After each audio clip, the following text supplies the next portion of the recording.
চলতি বছরের এইচএসসি ও সমমান পরীক্ষা আগামী রোববার 30 জুন শুরু হবে। এবার 9টি সাধারণ শিক্ষা বোর্ড, কারিগরি শিক্ষা বোর্ড, মাদ্রাসা শিক্ষা বোর্ডের HSC Alim, HSC BM, BMT, HSC vocational diploma in commerce পরীক্ষায় মোট পরীক্ষার্থী 14,50,790 জন।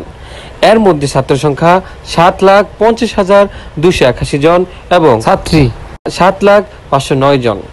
এবার মোট কেন্দ্র 2,725টি ও মোট শিক্ষা প্রতিষ্ঠান 9,463টি। 2023 সালের তুলনায় 2024 সালে পরীক্ষার্থীদের সংখ্যা বেড়েছে 91,448 জন।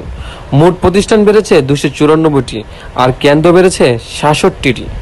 পরীক্ষায় প্রশ্নপত্র ফাঁসের গুজব ও নকলমুক্ত পরিবেশ সুষ্ঠু ও সুন্দরভাবে পরীক্ষা গ্রহণের লক্ষ্যে 29 জুন থেকে 11 আগস্ট পর্যন্ত সব কোচিং সেন্টার বন্ধ রাখার ঘোষণা দিয়েছেন শিক্ষামন্ত্রী মহিবুল হাসান চৌধুরী। এছাড়া পরীক্ষা সুচারুভাবে সম্পূর্ণের লক্ষ্যে কিছু নির্দেশনা দিয়েছে শিক্ষা মন্ত্রণালয়। এর মধ্যে রয়েছে পরীক্ষা শুরুর কমপক্ষে 30 মিনিট আগে পরীক্ষার্থীদের অবশ্যই পরীক্ষার হলে প্রবেশ করতে হবে।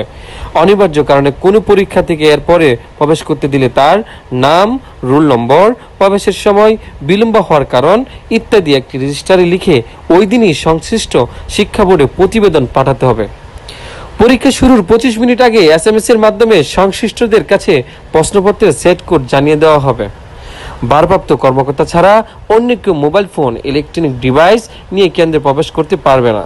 শুধু ভারপ্রাপ্ত কর্মকর্তা মোবাইল ফোন ব্যবহার করতে পারবেন, তবে ছবি তোলা যায় না এমন মোবাইল ফোন।